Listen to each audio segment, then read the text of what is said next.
Every day, we get to help people with the most precious sense known to mankind, and that's sight. Are you considering that patient's lifestyle? Are they a plumber? Are they a teacher? Are they an engineer? What do they do for a living? What hobbies do they have? Are you considering lifestyles? If not, you need to tune in today because we're talking about that. Let's go. This is a Defocus Media production. Audio Jungle. What's up, everyone? It's your favorite optometrist, Dr. Daryl Glover. And I'm Dr. Jennifer Lyerly, resident optometry nerd. And welcome to Defocus Media, optometry's #1 podcast, where we discuss the hottest topics, latest technology, eyewear, practice management, and more. So sit back, relax, and defocus.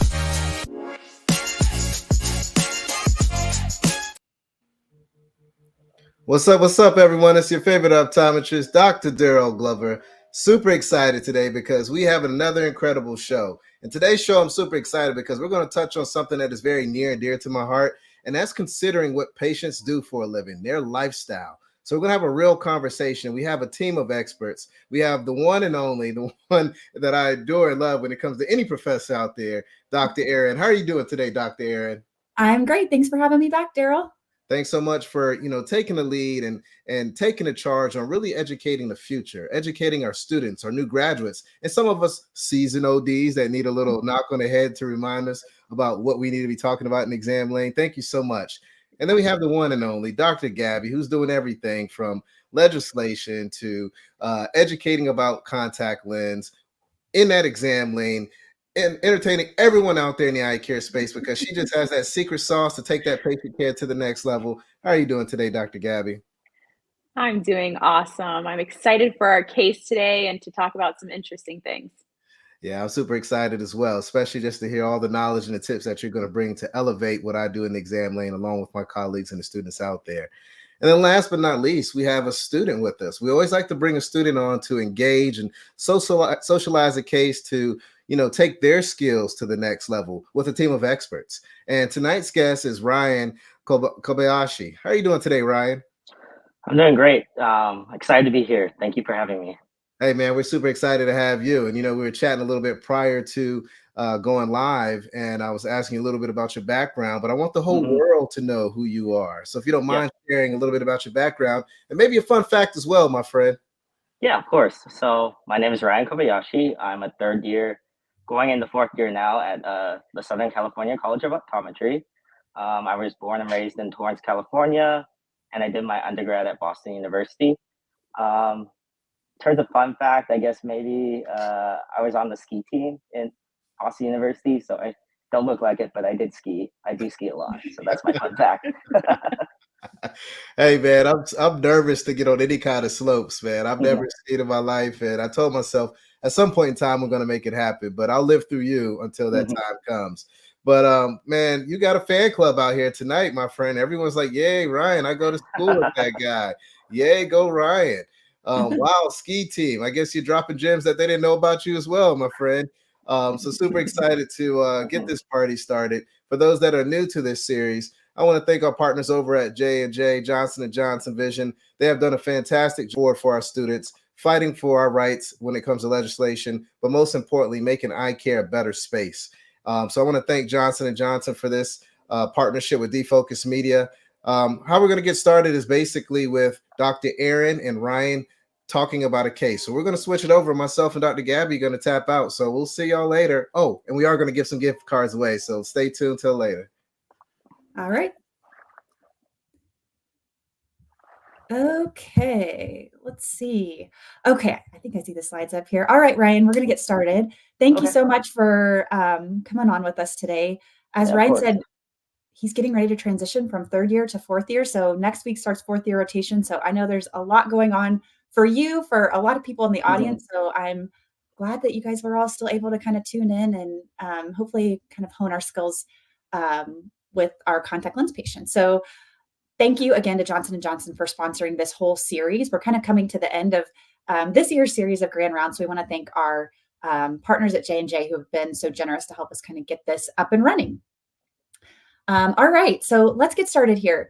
Tonight, we're going to present a case that we've titled Vision and Comfort, a Lifestyle. And tonight, I think we'll, some of the pearls that we've talked about this whole series and overall sort of bring it together to highlight how we kind of have to think about every unique aspect of our patient clinically and also from a sort of personal lifestyle perspective in order to determine a best treatment plan for them so that their vision and comfort is maximized all the time. So let's get started here. This is a pretty typical patient that we'll see in a soft contact lens practice. We have a 24-year-old Caucasian female coming in, and she's saying that her eyes are just generally uncomfortable. She gets eye strain. She's a medical student, so she's doing a lot of studying. I'm sure everyone who's listening can relate to that, right? Doing a lot of near work, kind of bouncing between tablets, computer screens, phones, noticing eye strain, intermittent blurry vision. She reports that she does have some redness occasionally and irritation, but she doesn't really do much for it. She kind of crosses her fingers and hopes it gets better. Sometimes she'll replace her contact lenses more frequently to hope that that kind of helps alleviate both some of the discomfort and the redness. Speaking of contact lenses, she wears a 2-week replacement lens. She's worn this lens kind of for as long as she can remember. And she's good about compliance in the sense that she doesn't wear it more than 2 weeks. But again, sometimes she's finding herself replacing it more often in hopes that that will sort of help her discomfort. When we look at her sort of visual stats here, she's coming in wearing, like I said, a 2-week replacement soft lens. It's a -350 in both eyes. She's seeing okay out of it, sort of a soft 20/20. But when you do your manifest refraction, you notice that that right eye actually has a good amount of still a diopter there. And the left eye is pretty spherical. And you ask her if anyone's ever mentioned that to her before. And she actually says that in the past, she kind of liked having the same powered contact lens in both eyes, as we can see that she's wearing here. And so she just sort of maintained that over the years because it just makes her life a little bit easier. When I look at her anterior segment data, again, nothing crazy here. This is what I would consider sort of typical and what we see in a lot of patients these days. Grade 2-ish meibomian gland capping. The meibum isn't looking great. It could probably look better. You're seeing some mild telangiectasia, a little bit of injection. And when you measure her tear breakup time, you can see that it's just inconsistent. It's generally low, but also inconsistent, going from 5 seconds to 2 to 4 to 6, just kind of all over the place there. So that's sort of her pertinent refractive and clinical data. So based on that, Ryan, what would you say is contributing to both her visual complaints and her ocular surface or ocular discomfort complaints? Mm-hmm. Yeah, so the first thing I kind of noticed was the stigmatism in the right eye. Especially she's wearing a spherical contact lens, which really doesn't correct for that. So I'm thinking maybe the residual uncorrected sill may be causing some of that visual discomfort. I think it's also important to know, as you mentioned, that she is a medical student. She's probably doing a lot of studying, especially at the computer, probably not blinking as much as she should have, maybe wearing the contact lenses a little bit more than she should, probably a longer time than 8 hours a day. So I think all that in combination may be probably causing some visual strain. In addition, her, as the anterior segment showed, she definitely has some dry eye. So I think all those combination of factors definitely probably are contributing some of those dry eye and visual and ocular complaints that she's been having. Exactly. Yeah. The story you just kind of told went from vision to ocular surface. And sometimes it's hard to kind of tease out where one ends and the other begins. And so I think you're totally right. And for this case, we are going to talk about how you kind of have to consider all of those things together and change how the patient is sort of addressing her visual correction and her ocular surface health. So let's talk first about that sort of ocular discomfort. So if we're kind of looking really objectively at sort of the ocular surface and the relationship between the contact lens and the ocular surface, you mentioned a lot of these things. Meibomian gland health and function could definitely be improved based on what we're observing today. And by improving that, that will probably help with her tear breakup time and general tear stability. She's wearing a 2-week replacement lens. She's replacing it more often than every 2 weeks. And so while, it's easy for especially if you have a student come in, you are tempted to maybe prescribe them the least expensive option, but that is not serving her in this case. And we want to start talking to her about a daily disposable option to, as the title of this talk would suggest, sort of change her lifestyle to help improve her ocular comfort. As well, she's not really doing anything to address her irritation. Besides increasing replacement frequency, she needs to start a more consistent routine associated with her ocular surface. So, to specifically address the ocular discomfort here, I'm going to suggest she first gets on a good sort of routine of daily lid hygiene. I found for my patients that it's good to suggest warm compresses. Those are sometimes more difficult to really implement in real life, but I found that doing just regular lid hygiene, at least at nighttime, um, or I should say, at least one time a day, whether it's at night or in the morning, whatever they can realistically do, does help to sort of improve meibomian gland health and function. I've said multiple times in these Grand Rounds presentations that I really like to talk about proactive artificial tear use rather than just reactive. So I'd want to get this patient started on a sort of every day, 2 or 3 times a day, getting in an artificial tear, whether her eyes feel irritated or not. And finally, again, as I've already mentioned, adding to the change in sort of lifestyle and lifestyle routines, getting a daily disposable contact lens modality in there. So the first thing we're going to talk about is changing her habits and routines associated with contact lens wear. Again, that's going to start with hygiene, lubrication, and initiating a daily disposable lens. Next, we're going to address the visual discomfort. And I love talking about visual discomfort because I feel like it's a really under acknowledged cause of discomfort in our contact lens wearers. And specifically, uncorrected astigmatism is something that so many patients are dealing with and probably suffering from a level of discomfort associated with uncorrected astigmatism that this is a great patient to kind of talk about. So we're going to want to get her in a toric lens for that right eye to help alleviate some of that eye strain and give her better clarity and consistency with vision, no matter what she's looking at. Now, there's probably people listening from all sorts of schools and practice types out there. And, somebody might have told you in the past, oh, if they only have a diopter of astigmatism, just take the spherical equivalent of it and move on from there. But there's actually really good evidence out there, and I won't read all these. I know there's a lot of words on these slides. This is clearly a heart topic of mine, right? Like I'm very passionate about this, but there's a lot of evidence out there that shows that our low astigmats actually really do benefit from wearing a toric lens instead of a spherical lens in their eyes. So those people who have, 0.75, 1 diopter of astigmatism, not only does their visual acuity improve with a toric contact lens, but things like visual function. So things like contrast sensitivity, vision in low light and glare conditions improve with a toric lens. And most importantly, those low astigmats actually prefer a toric lens when compared to a spherical lens. So even if they're able to achieve 20/20 vision, they subjectively prefer the toric lens. One study that I thought has been really interesting in the last few years actually corrected low to moderate astigmat, so 0.75 to 0.15 diopters with spherical compared to toric lenses, and had them look at an iPad. So they actually had them look at a screen. And they reported that when the patients were wearing the toric lenses, they had better high and low contrast visual acuity. The patients had to zoom in less on the text.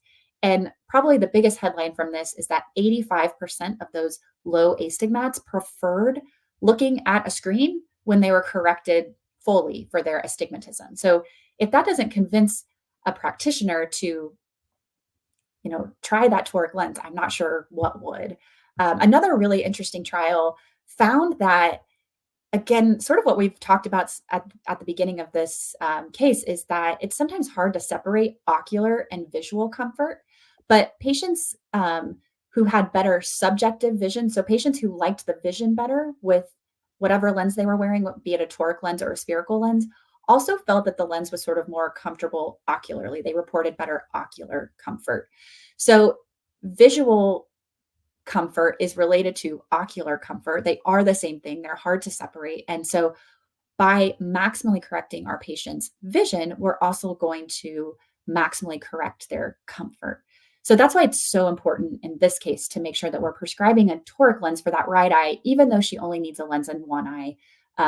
Even though she likes having the same powered lens in both eyes, it's going to be better for her from an overall comfort standpoint to do the toric lens. So changing her lifestyle in the sense of making sure we have a toric lens in the right eye, again, doing a daily disposable option and getting on that proactive artificial tear and lid hygiene routine. So we implemented these things with this patient, and she comes back 2 weeks later and she actually says her vision, like clarity wise, seems the same to her. So subjectively, she feels like the vision is the same between the two, but she does notice improved eye strain at the end of the day, which we could hypothesize could potentially be due to that toric lens. And she's finding that the lid hygiene habits are coming.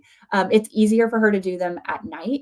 But this is an important reason to kind of note that after you kind of tell patients, hey, do these artificial tears, do lid scrubs, things like that, it's good to check in with them a couple weeks later and have kind of a gut check of what's working, what's not, and kind of have a moment to remind them about sort of why we implemented those changes and, you know, how they can continue them moving forward.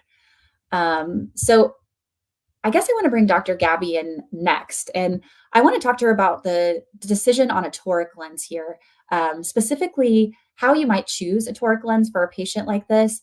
And I kind of just went off on a soapbox about how important it is to prescribe toric lenses for, especially for low astigmats, but I'd be curious what Dr. Gaby's thoughts and kind of clinical experiences with those types of patients, and what she thinks. So she's back, she's here. Yeah, so first off, I always look at the amount of astigmatism that the patient has. A lot of studies, like you had said before, has shown that even if you leave 1 diopter of uncorrected astigmatism, it can impact many things, including reading speed, reduced reading fluency, and also reduced stereo acuity. So all these things can lead to contact lens drop off. So maybe some of our patients that we were fitting in a spherical lens ended up not liking the contacts because their vision was not fully corrected like it should be. I think it's important too that, you know, the way that we prescribe contact lenses should be no different than the way that we prescribe glasses. You know, if we find 0.25 still in glasses, we're going to prescribe it in our, you know, in our manifest, we're going to prescribe it in our glasses. So I feel like with contacts, it should be no different. You know, sometimes people find that fitting astigmatic contact lenses can be challenging. Maybe, you know, they have less of a success rate. So it's really important for us to nail down, well, why? How can we become better fitters? And there's a lot of different things that can impact the way a contact lens fits on the eye. So obviously we have to take into account the way that the lid interacts with the contact, right? We have to make sure that the lens is stable, that there's no rotation on that lens, especially when the patient is blinking. And then lastly, how does that contact lens react on the eye when we have these swift eye movements and head movements? So those are 3 things that I do consider when prescribing astigmatic contact. I think too, you know, it's important to remember that these toric lenses, each company has their own way of stabilizing the lenses on the patient's eyes, right? So I don't know, Ryan, have you heard different types of designs used to stabilize contacts? Do you remember any of them? Excuse me. Yeah, of course. I think we've all heard of like the ones that are thin at the top and the bottom to kind of keep the lid and hold them in place. That's the one that comes to mind most. I know there's some like, they kind of set it heavier on the bottom so it stays there and doesn't really rotate well. Those are the top 2 that kind of come to mind right now. Yeah. I know there's probably more.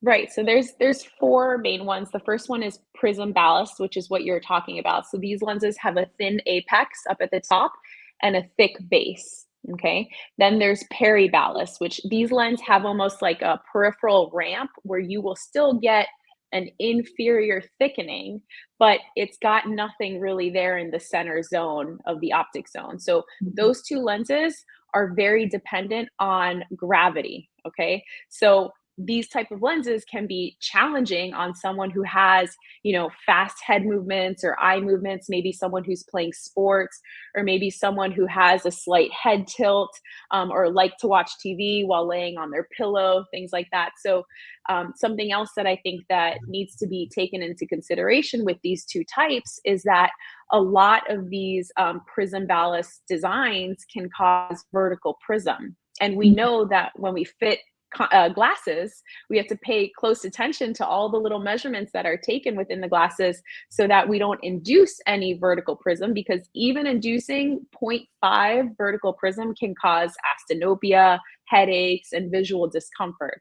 So when fitting contact lenses, we need to take this into consideration too, because prism ballast and peri-ballast designs can all induce prism within our patients. So maybe if we're using those designs, the patient states that the lens is not comfortable because of that thicker bottom, or maybe the patient says visually the lens is not comfortable because of that induced prism. The third design is something called a dual thin zone. So instead of having the thickness at the bottom, it actually thins out the top and the bottom so that the thicker portion is in the middle. So the lid is supposed to grab the top and the bottom thinner, portions in order to stabilize the lens. The one that I like the most is the blink stabilized design. So this is a lens that is unique to the AccuView products. All of the astigmatism lenses that they have designed have what's called the blink stabilized design. So we know that when we blink, we don't just blink up and down, right? So in order for our top lid to meet our bottom lid, yes, it comes down, but it also comes kind of towards the nose or nasally. So this lens has that in mind, that with each blink, the lens is going to restabilize itself. So I find that my patients do a better job with the AccuView toric lenses because their vision is stable even after their blinks. A lot of patients, when you go to check their vision with certain lenses, they blink and then they're like, oh, wait, it's fuzzy right now. Give it a second, and then it kind of just has to stabilize. But those are the things that I take into consideration.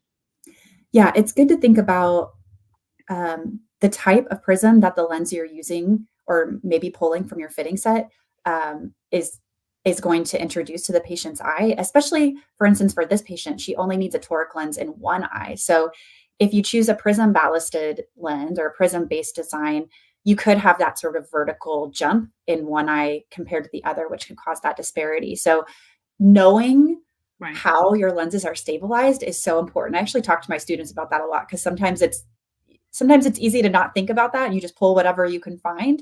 But especially when you have a unique patient like this, or maybe a patient who's having some trouble, it's good to have a sense of, okay, this manufacturer utilizes this type of toric stabilization system, and this one does this, because it might help you one way or the other. It might, if their patient is failing with one type, you might move to a different type. One thing I wanted to kind of rewind to, because you're totally right, Gaby, that a lot of doctors shy away from doing toric lenses because they assume it's going to take more time, or maybe they've had bad experience in the past. I want to ask Ryan, because he's not an old doctor like we are, right? Like he's fresh. In your experience, Ryan, have you found that torics take longer to fit than a spherical lens? I know you guys fit your classmates a lot. Obviously, you've worked with patients. What's your experience been like? I honestly, in my experience, have not found any difference between fitting a toric and fitting a normal spherical soft contact lens. It's pretty much the same kind of procedure. You still have to do all the fit assessments and the over refractions and then the ocular health, but putting a toric lens on the eye doesn't seem to really make any significant time difference in really fitting the lens and getting the patient out of the room. It seems to be about the same amount of time to me, in my experience.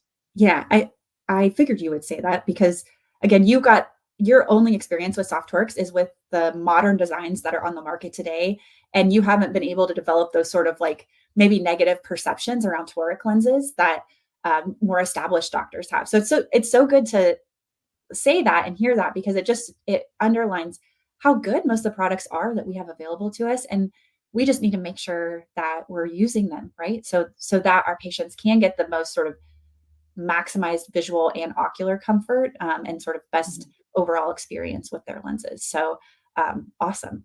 I didn't even tell him I was going to ask him that. So, And Dr. Erin, how many times have you heard patients say, I've worn astigmatism contact lenses before, but I can't see consistently out of them, or yes, those astigmatism lenses are very uncomfortable, so especially much. when you have one that has astigmatism and the other one doesn't, so it's really important that you take into consideration that not all toric lenses are designed the same. So the result is not going to be the same on every patient, but you got to Exactly. choose a lens that's comfortable and makes both eyes feel even, especially when you have one that's toric and one that's not. For sure. And I've also had so many patients say to me, and I'm sure you've heard this too, oh, I have astigmatism. Someone told me I can't wear contact lenses. And that's almost, especially as I fit a lot of specialty lenses. I'm like, that's 100% false. Not true. Actually, if you have astigmatism, you should be wearing contact lenses. Right. And for most of our patients with regular astigmatism, there's multiple soft lens options for them that could work and correct their vision. So I actually kind of like it when a patient says that, because I know that I'm going to be able to do something for them that no one else has done. And it won't be that hard for me to do it, right? Like it's pretty easy and Right. straightforward to fit a soft toric lens on those patients and really wow Right. them, right? If someone's told them, if they've Yeah. had this thought in their head for forever that like, I can't wear contacts or I can't achieve good vision with my contacts, it's just not true. Right. And like you said before, now they're designed to accommodate different lifestyles, whether Mhm. the person's an athlete or likes working out, or if they're a professional, or if they're, an outdoor enthusiast or like to travel. It really enhances the freedom and to be able to move around and that visual clarity with contact lenses rather than just being able to wear their glasses is really something that we should all be offering to our patients. For sure. For sure. Yeah. Well, let's bring Daryl back in here. Is he hovering out in the I'm always ready. I'm just in the back saying, I put me know. in, I know you're always ready. put I'm me in. curious what your thoughts are about this topic and kind of the overall lifestyle effect of kind of bringing in these types of lenses for patients. Yeah, I mean, I think you ladies nailed it, right? I mean, especially when you brought in the example of glasses and how you can induce prism. If you give any patient glasses and you've induced prism in their glasses, they will never come back to your practice. They will talk badly about how you refract patients, and it will make a major, it'll have a major impact on your bottom line in your practice. So why would you do that in contact lens? You got to treat these patients the same. You have to make sure that they can see clearly, and the best way to do that is by having the right solutions. And most importantly, being knowledgeable about the different lens designs. I think it's very important to really hone in on that piece, because even as someone that has practiced for X amount of years, sometimes you forget about those designs and you just get into what's the latest and greatest and you prescribe that. But you really got to assess that patient. What do they do for a living? How far are they sitting from that monitor? Are they indoors? Are they outdoors? Is there a lens option that has blue light protection? Is there a lens option that has some type of, pupil optimized technology that's out there? How are you going to handle these patients that are sitting in front of you? And I think it all starts with having a fantastic history and understanding the different lens technology that's available out there. So I think you ladies nailed it. Yeah. And one Listen to more your thing, reps. Talk to your reps. something that I'll never forget that another doctor told me is, why would you do the spherical equivalent for that patient? You're essentially over minusing them. And we were always told in school, don't over minus your patients. Right. That's a great point. Yeah. Yeah, I agree. And I think something else too, Ryan, just to put you on a game, since you have some OGs up here on the call, is even if you don't wear contact lens, always put a lens on, see what it feels like. That way, when Mhm. you're having a conversation with patients, you can kind of put yourself in their shoes. That way you can at least educate them on as far as the comfort, the how wet it is. You just want to be able to really connect with them in some kind of way. So I think it's very important to always try out the contact lens. Now, I'll let you guys in on a little secret. I don't like anything on my eyes, but I still try out the different options just to see what it feels like so that I can Yeah. have that conversation with my patients. And the same thing with artificial tears. I know there's different types of dry eye that's out there, but you want to at least be able to connect with that patient, that if it burns or if it's a milky substance, you want to kind of put them on a game. So when they leave your exam lane and they go home and they start using these products or services, they're not shocked by something that they experience because you've already educated them about what may happen down the road. For sure. 100%. Yeah, yeah. So, I'm curious. When it comes to having that conversation about astigmatism, I know we touched on this a little bit last time, but when you when you have a technology that's a hydrogel versus a silicone hydrogel, how do you bring that piece of the conversation in when you're talking about the different lens materials, or excuse me, the different lens designs as well? Yeah, well, it depends on what you're suggesting to the patient. Obviously, a silicone hydrogel lens is going to allow a lot more oxygen to the eyes. And most of our premium lenses are going to be in a silicone hydrogel material. So if we're choosing a SiHy, I definitely am going to highlight that to a patient that this is sort of letting the most oxygen to your cornea as possible. But for me, clinically, I'm most concerned about my patients getting in a daily disposable, and some of our dailies are hydrogel materials. And if that patient is compliant with those lenses, that lens is also going to allow enough oxygen to the eye to be healthy. And so the great thing is the lenses that are on the market today allow enough oxygen to the eye as long as the patient's compliant, not sleeping overnight in them. So if that's sort of the bonus benefit of a lens that my patient's wearing, that they're in a SiHy, that's great. But I also ensure that even if we're in a hydrogel material that's maybe a more approachable daily disposable, that they're still getting enough oxygen to the eye from a health standpoint. That's great, Yeah. great feedback. And Ryan, I'm curious, do you always go to a silicone hydrogel material? Because I mean, you are the younger generation, right? So that's kind of all that right? For the most part. Or maybe I'm wrong, but I grew up during the hydrogel material, then slowly transitioned into the SiHy material. But I'm curious to know, is that your go-to for every single patient that walks through the door? Yeah, I would say so. Honestly, we learn in school, right, that the SiHy obviously is better for the eye in terms of ocular health and transmission the oxygen. So I think always, at least for me, I'm more comfortable reaching for a SiHy lens over a hydrogel lens when I'm fitting like a patient in clinic.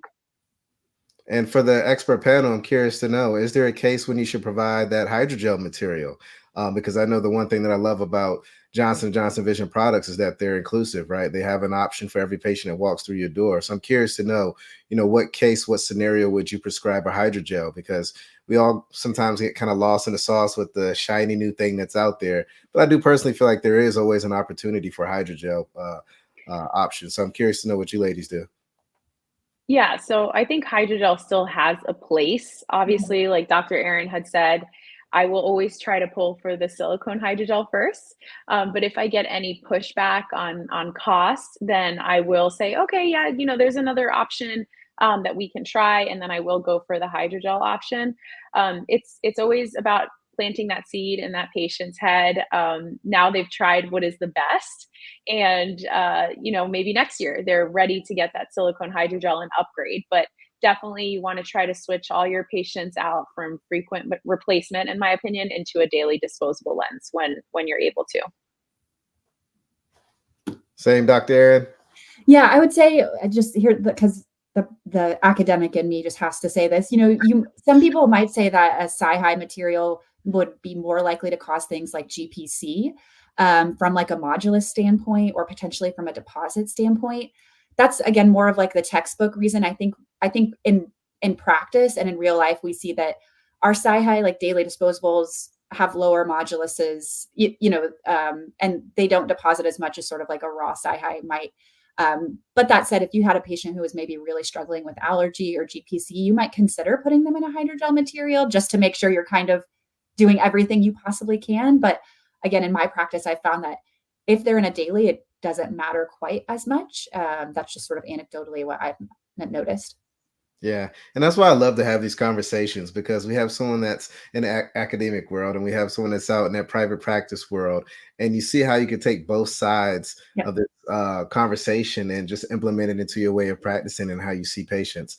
It's a Yeah. lot of gems that have been dropped tonight, and I'm loving every single one of them. And I hope all the students out there, all the new graduates, and hell, even some of the seasoned optometrists are listening to these amazing pearls that Dr. Erin and Dr. Gaby are dropping, and future optometrists, Dr. Ryan as well. My team of expert panels, any last words that you like to share with our colleagues out there and our future colleagues in regards to this case?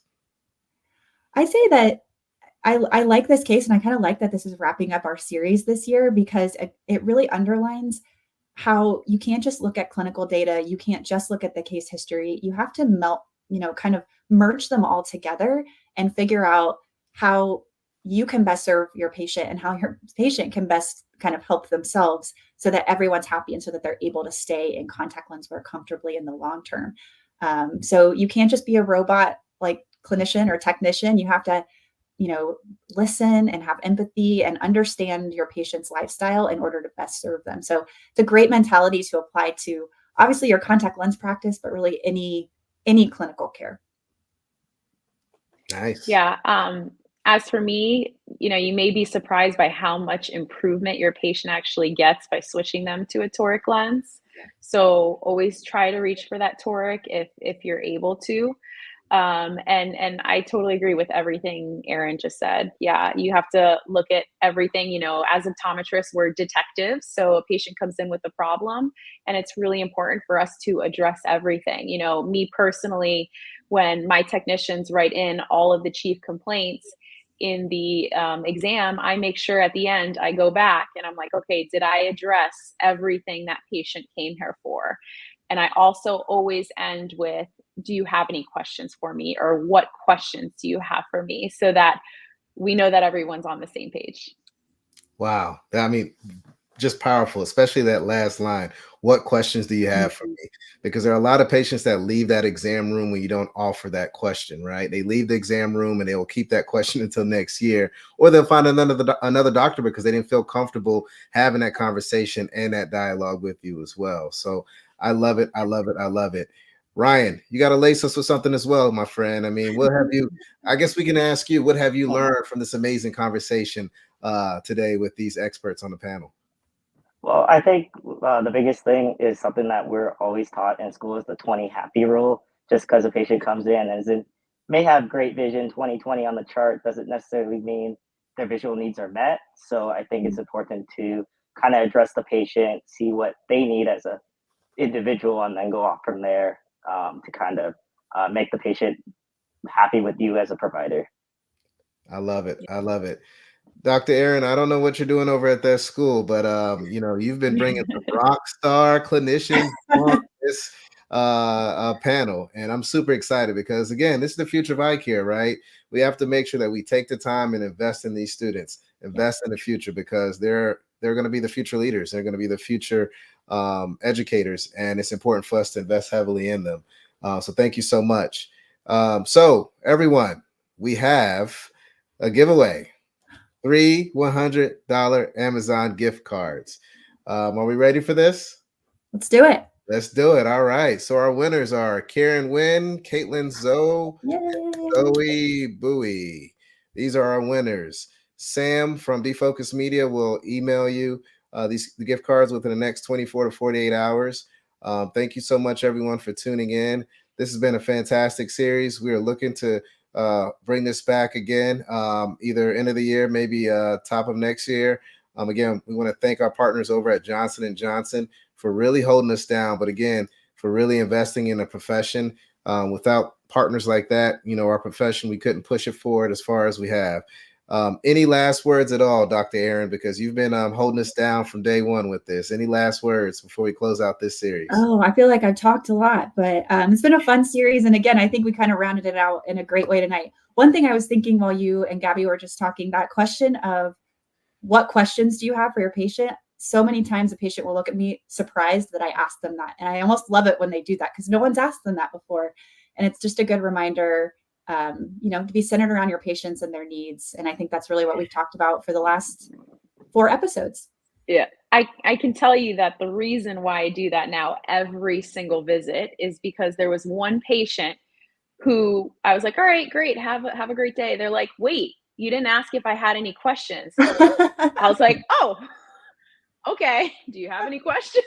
I think it's hard because like you said, some patients are more reserved and they don't want to ask their questions. Like for me, if I have a question, I'm going to ask it right away, so kind of have to put yourself in their shoes. So now after every visit, what questions do you have? It's a great one. Yeah. And the one thing that I always do at the end of my exams is always state, if you have any questions, feel free to reach out to me. Feel free to contact me. Yeah. And when I tell you that my patients literally do that. I could be in the grocery store. They can hit me up on Instagram and my DMs, LinkedIn. You give them your cell phone number, don't you, Gerald? Well, you know what? Funny story. I had a few patients text me, and I found out because apparently my number is in our neighborhood directory or something like that, and they know that I'm an eye doctor. So I'm looking at my phone like, what the hell? How did they get my information? So yes, patients actually do text me. I do give my number out here and there, depending on what the case is. Right. Some people I get concerned about, and I just want to make sure that I'm giving them that extra care. Yeah. But you know, all my colleagues out there, know that when it comes to optometry, you are working every day. You are making sure that your patients are in a good place. We have the best profession out there. And again, I want to thank everyone on this call. I want to thank Johnson & Johnson Vision for helping us put this together. Everyone out there, all my students, stay healthy, stay positive, stay blessed, and stay great. And until next time, peace. All right, colleagues, and it's a wrap. Thank you dearly for hanging out with the D-Focus Media team. We hope truly something resonated with you. And if it did, be sure to give us 5 stars and make sure you follow us on all social media platforms: Facebook, Instagram, Twitter, LinkedIn, you name it. And our handle is at D-Focus Media on all platforms. And until next time, be sure to keep it 2020, and we look forward to seeing you on the next episode.